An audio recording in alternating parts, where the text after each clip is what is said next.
नमस्कार, India news पर आपका स्वागत है। मैं हूं अनिल ठाकुर। चलिए शुरुआत करते हैं बुलेटिन की। हिमाचल विधानसभा में गुरुवार को मुख्यमंत्री सुखविंदर सिंह सुक्खू का बजट पर पूरा जवाब सुनने से पहले ही सदन में जोरदार हंगामा हुआ। मुख्यमंत्री ने जैसे ही सदन में बोलना शुरू किया, विपक्षी विधायकों ने बेल में आकर नारेबाजी शुरू कर दी। स्पीकर द्वारा विपक्ष को बात रखने की अनुमति नहीं मिलने पर विपक्ष ने सदन से वॉकआउट कर दिया।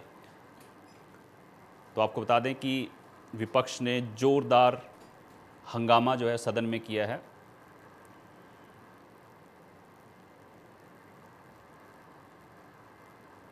हिमाचल प्रदेश में बजट प्रस्तुत हुआ और बजट प्रस्तुत जो हुआ, मुख्यमंत्री अपनी व्यवस्थाओं का जिक्र बार बार कर रहे हैं और कह रहे हैं कि आर्थिक स्थिति ठीक नहीं है। लेकिन ये विषय सही मायने में उस वक्त भी इनके लिए सोचने का होना चाहिए था जब इन्होंने अपनी गारंटियां लोगों के बीच में गला फाड़ फाड़ करके दी है। अगर नहीं देते गारंटी तो भी हम मान लेते कि भाई परिस्थिति इस प्रकार की है। लेकिन वर्तमान मुख्यमंत्री जी ने झूठ की सारी सीमाएं लांघ दी है और आज ये परिस्थिति जो आप देख रहे हैं, हम सदन में पूरा बजट की चर्चा में विपक्ष ने हिस्सा लिया, बढ़ चढ़ करके हिस्सा लिया और अध्यक्ष महोदय जी ने हमको बोलने का अवसर भी दिया। हम एक ही बात को लेकर के बार बार इस सदन के अंदर अपनी बात कहते हुए कर रहे थे कि जब आर्थिक स्थिति आपकी खराब है, आप सीपीएस बनाए जा रहे हैं, चेयरमैन कैबिनेट रैंक के साथ बनाए जा रहे हैं, बहुत सारी चीजें आप किए जा रहे हैं और लेकिन उसके बावजूद जो गारंटी वाली बात, जिसमें ओपीएस की बात कही थी, ओपीएस के बारे में तो उन्होंने कहा कि क्योंकि अभी उसके बारे में आगे क्या होना है वो आगे सारी बात स्पष्ट होनी है अभी।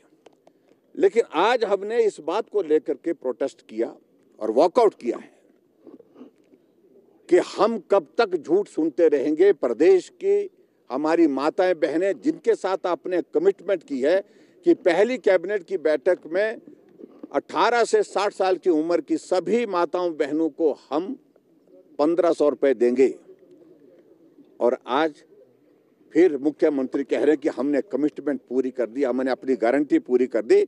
और गारंटी पूरी करने में क्या कि 2,31,000 महिलाओं के लिए हमने 1500 रुपए का इंतजाम किया। और वो महिलाएं कौन हैं? वो महिलाएं वो हैं जिनको पहले से ही 1000 रुपए पेंशन का मिल रहा है और 1150 रुपए पेंशन का मिल रहा है। वहीं सदन में हंगामे और वॉकआउट पर सीएम ने कहा कि विपक्ष को बहाना चाहिए। वॉकआउट के लिए उनके पास कोई जवाब नहीं है और जयराम ठाकुर को झूठ बोलना बंद करना चाहिए।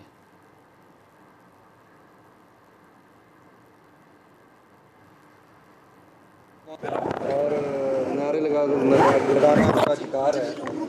और इस बात में जब भी कभी मुख्यमंत्री जी रिप्लाई करते हैं, वो चेयर रिप्लाई करती है, तो उस दृष्टिकोण से वो जिस बात को कहना चाह रहे थे वो उन्होंने वॉकआउट तो करना ही था, तो कोई बहाना ढूंढ रहे थे। इस दृष्टिकोण से उन्होंने नारे लगाए और उसके बाद उन्होंने वॉकआउट कर दिया।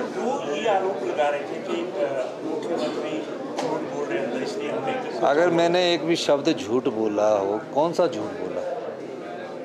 वो उनके आरोप लगाए, वो तो खुद झूठ बोल रहे थे। मेरी विधानसभा क्षेत्र के 4 स्कूलों को डीनोटिफाई कर दिया और उन्होंने बोला मैंने आज तक नहीं किया। तो उनको अगर झूठ बोल रहे हैं तो अधिकार मिला है विधानसभा में, विधानसभा क्षेत्र के। मैंने कोई भी चेयर जो होती है ना, वो कभी झूठ नहीं बोलती। बीजेपी के 300 यूनिट बिजली और अन्य कांग्रेस के मैनिफेस्टो गारंटी को लागू न करने पर मुख्यमंत्री सुखविंदर सिंह सुक्खू ने कहा है कि कांग्रेस पार्टी ने 5 साल के लिए गारंटी दी है, जिसे पूरा करने के लिए 4 साल के भीतर ही हम कोशिश करेंगे और सभी गारंटी कांग्रेस सरकार पूरा करेगी।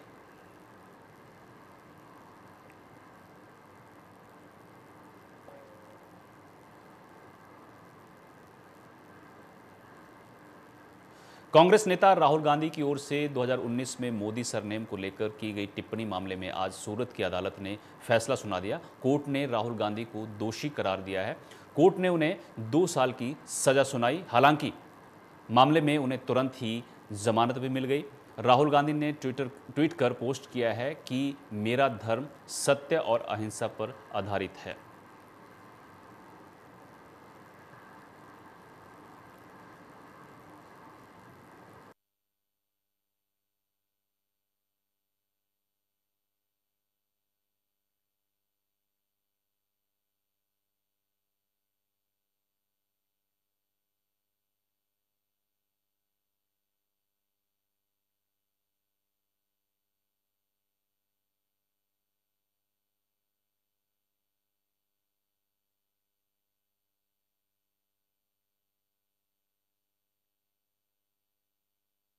राहुल गांधी को 2 साल की सजा होने के मामले को सीएम सुखविंदर सिंह सुक्खू ने राजनीतिक चाल बताया है। गांधी और परिवार है जिसने देश की एकता अखंडता के लिए दादी पिता को खोया है।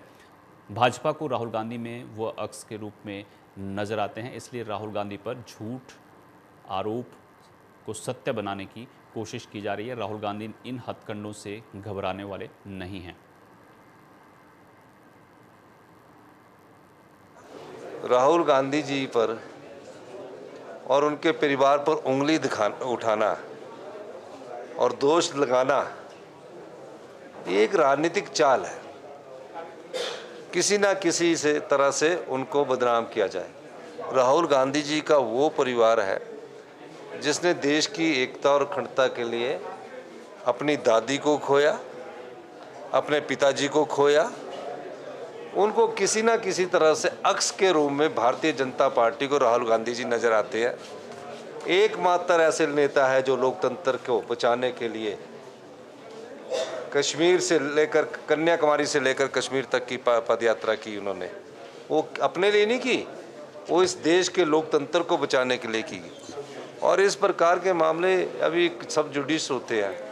राहुल गांधी पर उंगली उठाने का मतलब तो ये है कि झूठ को साबित करने के लिए वो अपने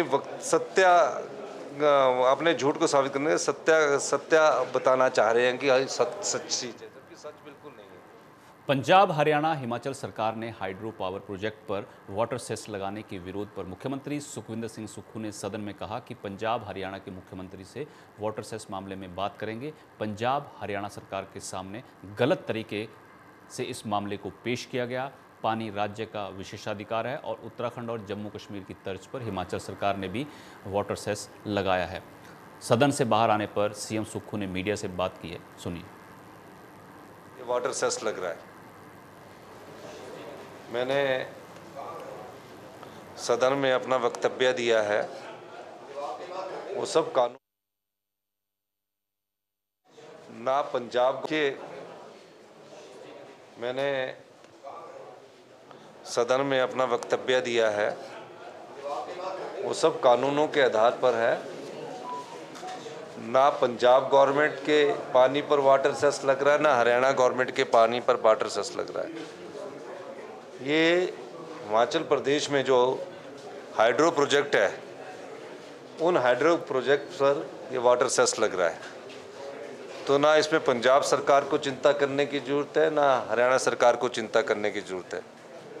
मेरा ये मानना है कि जिस प्रकार से उनके पास ये केस प्रेजेंट किया होगा, हो सकता है कि हरियाणा के चीफ मिनिस्टर साहब को और पंजाब के चीफ मिनिस्टर साहब को ये जिस ढंग से केस प्रेजेंट किया होगा, उस आधार पर उन्होंने ये संकल्प लिया होगा।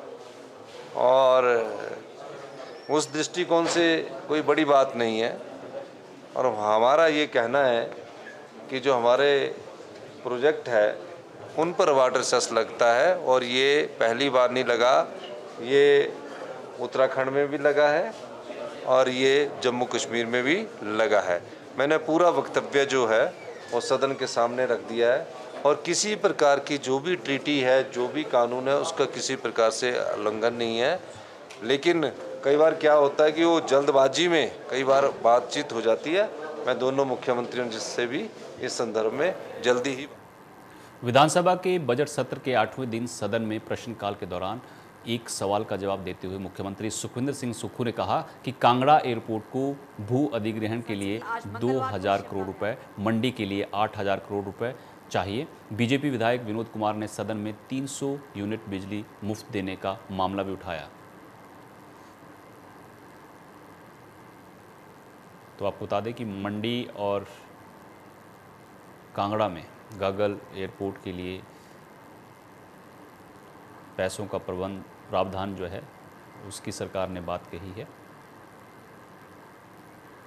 शिमला के समरहिल वार्ड से पूर्व पार्षद और कम्युनिस्ट पार्टी समरहिल ब्रांच के सचिव राजीव ठाकुर ने बीजेपी पर निशाना साधा है और बीजेपी के नेताओं द्वारा समरहिल वार्ड में नगर निगम की मतदाता सूची में फर्जी वोट बनाने को लेकर दिए गए बयान को हास्यास्पद बताया है और कहा है कि इससे बीजेपी के नेताओं की हताशा सामने आ गई है। कुछ लोग, जिनमें शिमला शहर के बीजेपी अध्यक्ष और विधानसभा चुनाव में प्रत्याशी, साथ ही समरहिल से पूर्व में चुनी गई पार्षद जो बीजेपी में शामिल हो गई हैं, वह अपने आप को खबरों की सुर्खियों में रहने के लिए अनाप शनाप बयानबाजी कर समरहिल की जनता को बदनाम करने का काम कर रही है।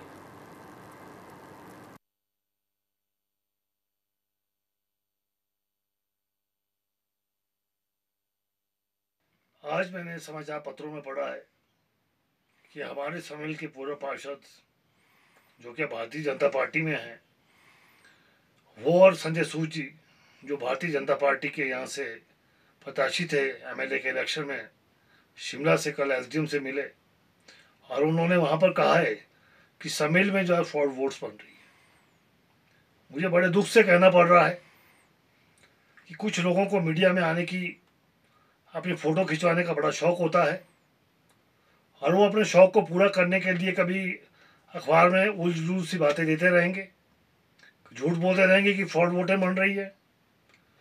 एक पर्टिकुलर एरिया को बदनाम करने की ये साजिश हो रही है, भारतीय जनता पार्टी साजिश कर रही है।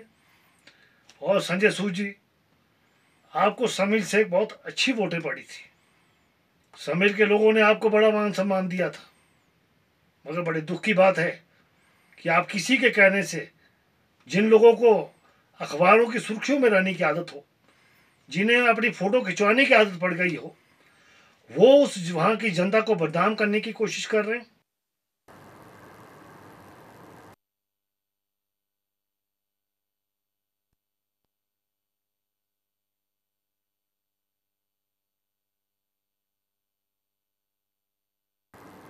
आगे बढ़ते हैं। नूरपुर ब्लॉक की लदोड़ी पंचायत में जायका प्रोजेक्ट द्वारा 4 दिवसीय सेल्फ डेवलपमेंट ट्रेनिंग प्रोग्राम का आयोजन किया गया, जिसमें लदोड़ी पंचायत के Shri Ganesh self help group की महिलाओं को कई प्रकार की चीज़ों को तैयार करने की ट्रेनिंग दी गई। नूरपुर ब्लॉक में जायका प्रोजेक्ट को पूर्व कैबिनेट मंत्री राकेश पठानिया लेकर आए थे। उनका इस प्रोजेक्ट को लाने का मुख्य उद्देश्य गांव की महिलाओं को स्वयं रोजगार और आत्मनिर्भर बनाना था, ताकि महिलाएं ये सब सीखने के बाद स्वयं प्रोडक्ट तैयार कर उन्हें बेचकर अपनी आय का साधन बना सके। प्रोजेक्ट ट्रेनर निशा ने कहा कि मैं जायका प्रोजेक्ट की तरफ से ज़िला ऊना से आई हूँ। हमारे यहाँ 4 दिन की ट्रेनिंग प्रोग्राम चला हुआ है। हमें इन्हें पापड़, भजिया, सीरा, सेवियाँ बनाने की ट्रेनिंग दे रहे हैं, ताकि ये सभी महिलाएं सीखकर इन्हें घरों में बना सके और अपनी आजीविका का एक साधन बना सकें।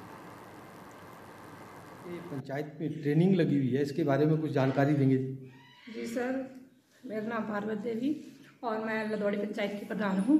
मेरी पंचायत में जायका की तरफ से महिलाओं को बड़ियाँ, पापड़ वगैरह की ट्रेनिंग दी जा रही है, जिससे महिलाओं को ये मौका मिला है बहुत अच्छा सीखने का, कि जिससे महिलाएं अपने आत्मनिर्भर हो सकें और अपना कमाई का साधन बना सकें।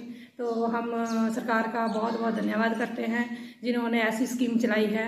हमारे नूरपुर में तो ये स्कीम हमारे पूर्व मंत्री ही लेके आए थे हमारे नूरपुर ब्लॉक में, जिससे कि इससे पहले भी इनको ट्रेनिंग दी गई थी, ये दोबारा से फिर दे रहे हैं। तो मुझे लगता है कि हमारी महिलाएं बहुत कुछ सीखने को मिल रहा है और अपने आप में ये बड़ी बात है कि हमें सरकार आगे भी इस प्रोजेक्ट को चला रही है और अब बहुत अच्छे से जो हमारी महिलाएं इसमें सीख रही हैं, भाग ले रही हैं, जिससे कि वो अपना आत्मनिर्भर बन सकें, कमाई का साधन बना सकें। धन्यवाद। नमस्कार सर, मेरा नाम अनीता है और मैं लदौड़ी पंचायत की रहने वाली हूँ और हमें जायका प्रोजेक्ट के तहत हमें ये ट्रेनिंग दिलवाई गई है, जिससे कि हमारे ट्रेनर जो हैं वो शिमला से मंगाए गए हैं और निशु सूद जी, और हमें हमारे जायका वाले सर जो हैं वो जग बहादुर जी और सुकृति मैडम जी भी हमारी ट्रेनिंग में शामिल हुए हैं। और हमें ये सेपू बड़ी सिखाई गई है, माँ की बड़ी और मूंगी दाल की बड़ी भी बनाई गई है, सेमियाँ और मसाले वाली बड़ी और सीरा बनाना सिखाया गया है,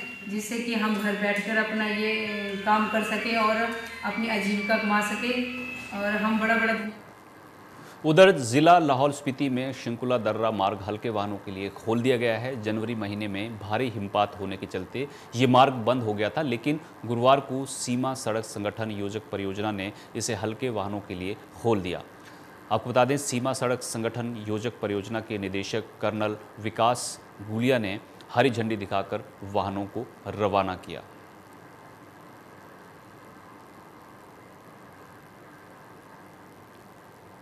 इस बुलेटिन में मेरे साथ इतना ही। आप देखते रहिए न्यूज़। नमस्कार।